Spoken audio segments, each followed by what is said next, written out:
Hello students, bless you all. Students, हम लोगों ने चैप्टर 17 तक के क्वेश्चन आंसर और एक्सप्लेनेशन पार्ट को ऑलरेडी पढ़ लिया है और आज के इस वीडियो में हम अपने चैप्टर 18 जिसका नाम है बर्फ़ की सड़कें लद्दाख को पढ़ेंगे, जो कि हमारे एनुअल पोर्शन और पूरे सिलेबस का लास्ट चैप्टर है। ठीक है, तो चैप्टर को पढ़ने से पहले हम थोड़ा सा चैप्टर के बारे में, उसके पाठ परिचय को जान लेंगे और चैप्टर के लास्ट में मैं आपसे एक क्वेश्चन भी पूछूंगी, उसका जीवन मूल्य जानेंगे, फिर हम अपने चैप्टर को पढ़ना स्टार्ट करेंगे।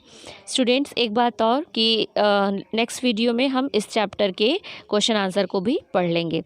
ठीक है, तो हम थोड़ा सा पाठ परिचय जान लेते हैं, फिर हम अपने चैप्टर को स्टार्ट करेंगे। पाठ परिचय इसका क्या है? प्रकृति की छटा अद्भुत है। छटा मीन्स सौंदर्य।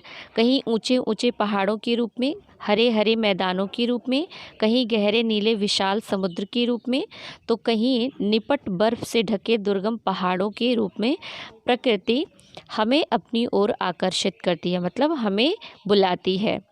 लद्दाख का बर्फीला रेगिस्तान रोमांच व जिजीविषा का प्रेरणादायक संगम है। जिजीविषा मीन्स होता है जीने की इच्छा। ठीक है, इस चैप्टर का जीवन मूल्य क्या है कि कठोर प्रतिकूल परिस्थितियों में भी धैर्य एवं साहस द्वारा जीवन बिताया जा सकता है। लद्दाख का जो भौगोलिक एरिया है, लद्दाख का जो जीवन शैली है वो बहुत ही टफ है। तो उस कंडीशन में भी वहाँ के लोग अपने लाइफ को सरवाइव करते हैं, अपने जीवन को जीते हैं, वहाँ पर जीने की उनकी इच्छा रहती है।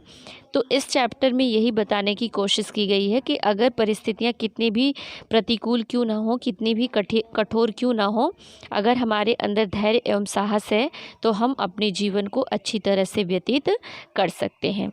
ओके स्टूडेंट्स, तो चलिए स्टूडेंट्स स्टार्ट करते हैं हमारे आज का चैप्टर। प्रकृति के वरदान से भरी यह जादुई जगह लद्दाख जम्मू कश्मीर का सबसे ऊंचा इलाका है। यह काराकोरम व हिमालय पर्वतमालाओं तथा सिंधु नदी के बीच है। यह समुद्र तल से 3000 से 3650 मीटर तक ऊंचा है। लद्दाख का क्षेत्रफल 97,776 वर्ग किलोमीटर है। 97,776 का मतलब 97,776 वर्ग किलोमीटर।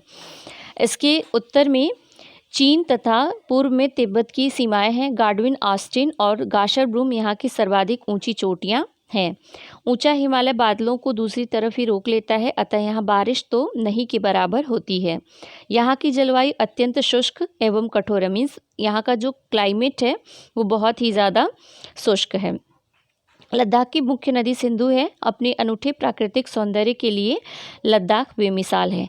कहने का तात्पर्य ये है कि जो लद्दाख का भौगोलिक एरिया है, प्रकृति की दृष्टि से वह बहुत ही अच्छा है और बहुत ही सौंदर्यपूर्ण है।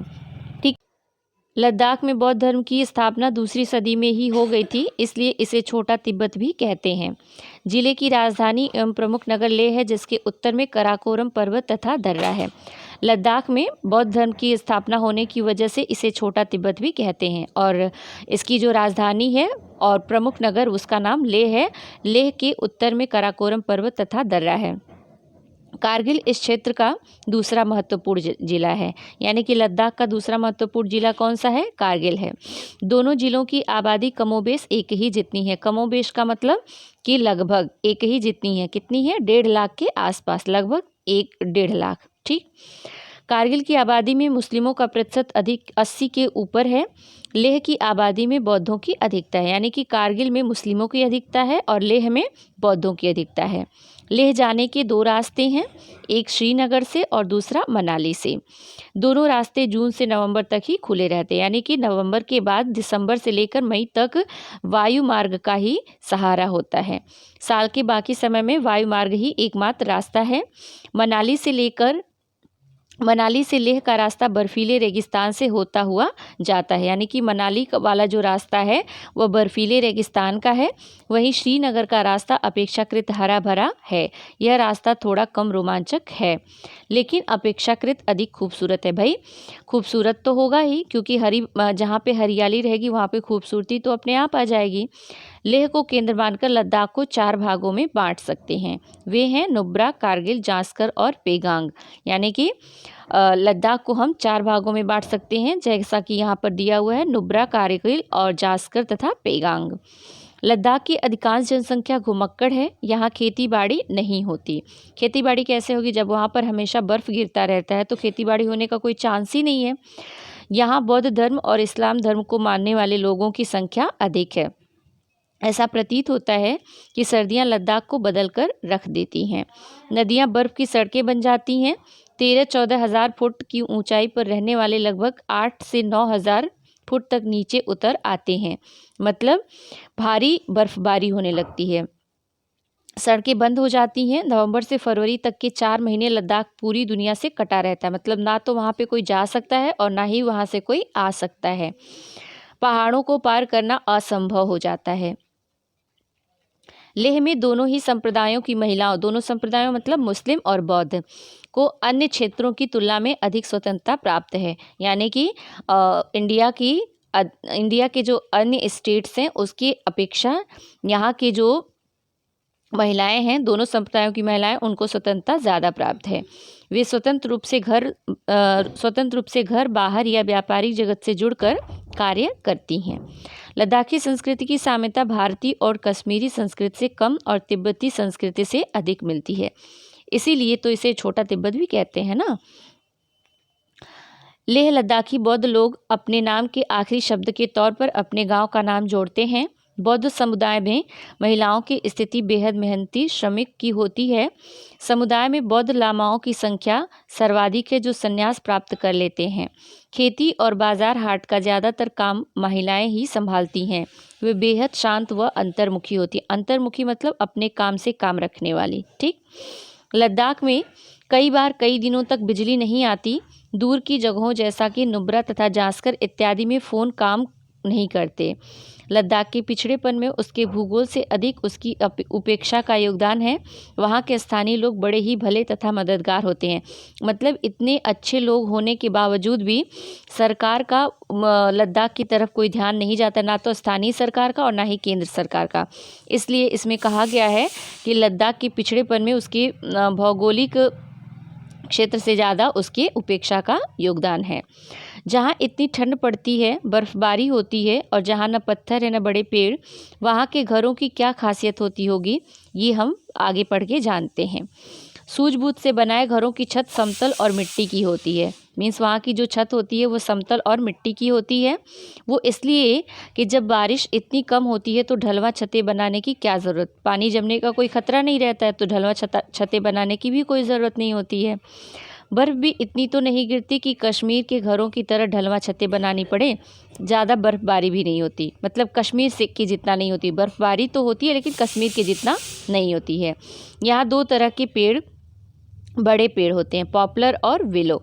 पॉपुलर मोटे तने वाला एक लंबा पेड़ है जबकि विलो की कई शाखाएं होती हैं। इन दोनों को मिला लो तो छत का अच्छा खासा इंतज़ाम हो जाता है।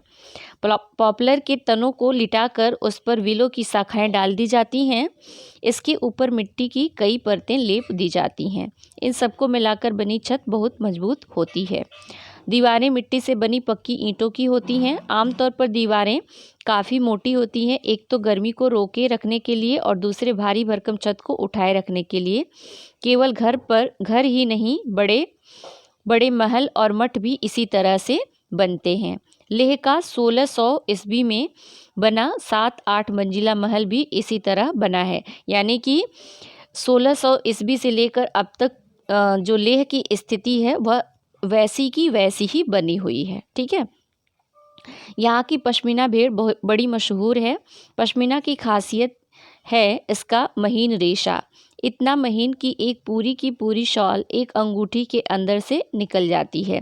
ये शॉलें ज़्यादातर कश्मीर में बुनी जाती हैं, पर पश्मीना ऊन वाली भेड़ें चांगतांग में ही पाली जाती हैं। बसंत में इन भेड़ों की ऊन झड़ जाती है जो सर्दियों तक वापस उगाती है। मतलब सोच सकते हैं आप कि कितना पतला उसका रेशा होता होगा।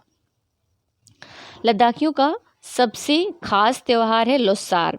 यह उनका एक नए साल के स्वागत का त्यौहार है। इसे आमतौर पर दिसंबर महीने के आखिरी हफ्ते में मनाते हैं। इसके अलावा और भी कई त्यौहार हैं जो बड़े बौद्ध मठों में मनाए जाते हैं। हेमिस मठ यहाँ का सबसे समृद्ध मठ है। यह 400 साल पुराना है। यहाँ बौद्ध भिक्षुओं को प्रशिक्षित किया जाता है। जो हेमिट मठ है वो 400 साल पुराना है और यहाँ पर बौद्ध भिक्षुओं को प्रशिक्षण दिया जाता है, यानी कि ट्रेनिंग दी जाती है। यह त्यौहार गुरु रिम्पोच या पद्म संभव को समर्पित है। कोई बौद्ध धर्म के देवता या कोई खास व्यक्ति माने जाते हैं जिनका नाम पद्म संभव है, उन्हीं को समर्पित है। ठीक है। इन्हें महात्मा बुद्ध का अवतार माना जाता है और यह भी कि इनका जन्म लोगों को पाप से बचाने के लिए हुआ था। मठ के सामने के मैदान में मुखौटा नाच होता है। यहाँ एक पवित्र खंबा गाड़ा जाता है। एक तरफ बने मंच पर कपों में पवित्र पानी, कच्चा चावल आदि रखा जाता है। संगीतकार संगीत बजा रहे होते हैं। इसका मुख्य आकर्षण 3 मीटर लंबा बिगुल होता है। बिगुल मीन्स बजाने वाला यंत्र। ठीक है।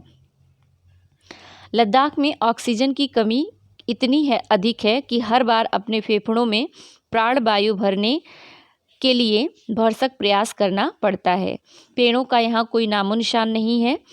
ऐसे में ऑक्सीजन आएगी कहाँ से? आप सोच सकते हैं कि जहाँ पर पेड़ नहीं होंगे वहाँ का जीवन कैसा होता होगा और कितना दूभर होता होगा।